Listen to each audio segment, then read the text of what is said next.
Bonjour et bienvenue dans cette vidéo. Aujourd'hui, on va voir comment synchroniser un iPhone ou un iPad à l'aide d'un câble et également de le sauvegarder. Alors avant, c'était possible jusqu'à Catalina de le faire par iTunes. Mais depuis, Apple a supprimé donc cette fonction de iTunes et l'a transférée dans le Finder.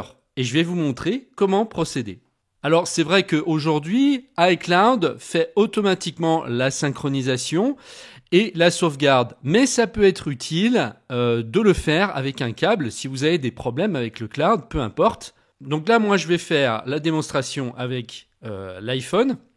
Donc je connecte mon câble Lightning de mon Mac sur mon iPhone. Alors ça peut être un câble en USB ou en USB-C. Et on va ouvrir le Finder. Et vous allez voir apparaître votre iPhone dans les emplacements ici, au même titre que vos disques durs externes par exemple. Donc là, le voilà, je me positionne dessus et là, je vais cliquer sur se fier. Sur votre iPhone va apparaître un écran qui va vous demander si vous voulez faire confiance à cet ordinateur. Donc vous appuyez sur oui. Vous composez votre code de déverrouillage de l'iPhone et c'est parti. Vous avez le contenu de votre iPhone qui s'affiche sur votre Mac. Alors je vais agrandir la fenêtre parce qu'on ne voit pas tout. Voilà, on va aller jusqu'en bas. Vous voyez qu'il y a un paquet d'options. Alors l'opération se fier, vous ne le faites qu'une fois. Une fois que c'est fait, après vous n'avez plus besoin de le refaire. Vous voyez qu'ici vous avez les données de votre iPhone qui s'affichent. Ça me dit que j'ai 240 Go de disponible sur 250, puisque c'était un iPhone qui avait 250 Go en mémoire. Il est chargé à 50%. Et donc ici, j'ai tous les onglets pour pouvoir synchroniser et faire mes réglages. Donc ici, dans Général, vous avez la version du logiciel qui s'affiche, donc la version iOS. Vous pouvez rechercher les mises à jour ou restaurer votre iPhone. Ici, vous avez moyen donc de régler vos sauvegardes. Est-ce que vous voulez sauvegarder les données les plus importantes de votre iPhone sur iCloud? Puisqu'en fait, quand vous faites la sauvegarde donc sur l'iCloud, il vous prend uniquement les données les plus importantes.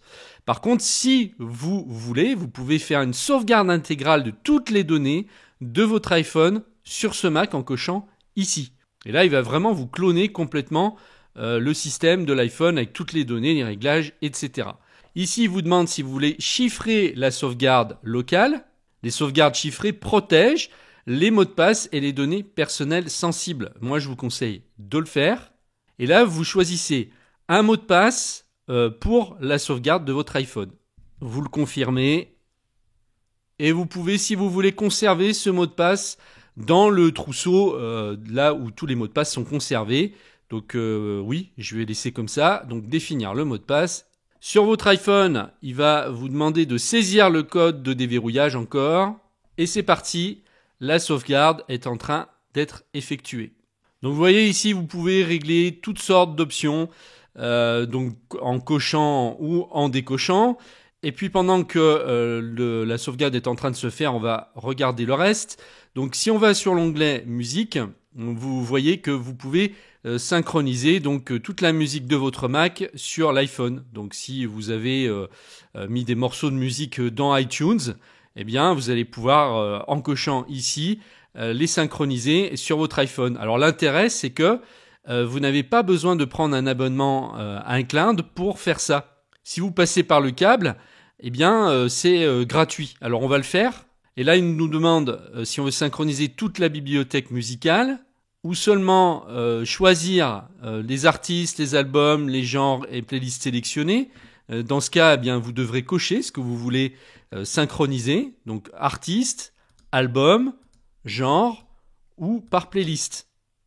Donc moi, je vais mettre toute la bibliothèque musicale, comme ça, au moins, j'oublie rien. Mais ça peut être intéressant si vous avez beaucoup de morceaux. Si vraiment vous avez beaucoup de contenu musical et que ça tient pas sur votre iPhone, eh bien comme ça vous prendrez uniquement celle que vous préférez et que vous écoutez le plus souvent. Vous avez l'option d'inclure ou non les vidéos, puisque vous savez que iTunes gère les vidéos musicales. Ensuite, dans l'onglet Film, eh bien ça va être à peu près pareil. On va cliquer ici sur synchroniser les films sur iPhone 12 et inclure automatiquement tous les films ou alors le film le plus récent, les 3 films les plus récents, vous voyez, vous pouvez faire tout ce que vous voulez. Donc ça, c'est en fonction de la place que vous avez sur votre iPhone. Alors, la sauvegarde de l'iPhone est terminée. Et ce que j'ai oublié de vous dire, c'est que lorsque vous faites vos réglages de synchronisation dans les différents onglets, il faut bien penser, une fois que vous avez fait vos réglages ici, à cliquer sur le bouton « Appliquer ». Comme la sauvegarde était en cours, il me l'avait grisé, je ne pouvais pas le faire. Donc là, il faudra le faire pareil pour film. Par exemple, vous sélectionnez le film le plus récent. Et une fois que vous avez fait vos changements de réglage, vous cliquez sur « Appliquer ». Et ça synchronise. Dans série télé, ça se passe de la même façon. Vous cochez ici, synchroniser les séries télé sur iPhone. Vous voyez en bas, la barre là est en train de synchroniser ma musique. Donc là, je vais pouvoir retrouver ma musique maintenant sur mon iPhone. Et donc si vous n'avez pas envie de payer un abonnement iCloud, c'est franchement super. Voilà, donc après vous avez compris le fonctionnement. Vous faites ça en fait pour tous les onglets. Vous cochez, vous faites vos réglages. Qu'est-ce que vous voulez synchroniser? Vous pouvez aussi synchroniser les playlists. Pareil dans Livres, si vous utilisez l'application Livres et que vous avez des livres sur votre Mac, eh bien ils apparaîtront sur votre iPhone. Vous cochez synchroniser les livres.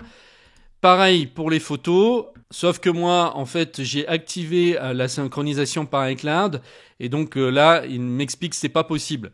Vous pouvez accéder à toutes les photos et vidéos que vous avez prises depuis n'importe quel appareil. Pour synchroniser les photos de ce Mac, désactiver Photo iCloud. Donc il faut que je désactive simplement la synchronisation par iCloud si je veux le faire ici avec le câble. Vous pouvez également synchroniser les fichiers de certaines applications, comme par exemple Scanner Pro qui apparaît ici. Et puis enfin, vous avez un onglet pour les infos. Donc là, c'est la même chose. Mes contacts et mes calendriers sont synchronisés par le cloud. Donc il faut que je désactive cette synchronisation par le cloud pour pouvoir le faire ici de manière câblée.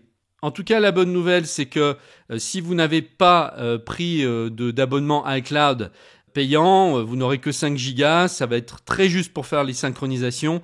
Donc dans ce cas-là, il vaut mieux désactiver l'iCloud et faire tout ici avec le câble. Au moins là, il n'y aura aucune limite. Alors une fois que c'est terminé, eh bien vous pouvez éjecter l'iPhone en cliquant ici dans les emplacements sur la petite flèche d'éjection. Voilà, donc j'espère que cette vidéo vous aura été utile. Alors sachez que j'ai fait une formation complète qui comporte aujourd'hui environ 120 vidéos sur Mac OS. Et en plus, là, on est sous la version Ventura. Alors, il y a plusieurs versions, puisque c'est une formation que j'ai faite sur plusieurs années. Donc, il y a les derniers systèmes, je ne sais pas sur lequel vous tournez actuellement, mais il y aura pour tout le monde, pour chaque version de macOS. Donc, c'est une formation en 120 vidéos à laquelle vous pouvez accéder tout de suite en cliquant sur le lien qui se trouve juste en dessous de cette vidéo. Merci de m'avoir suivi, je vous dis à très bientôt.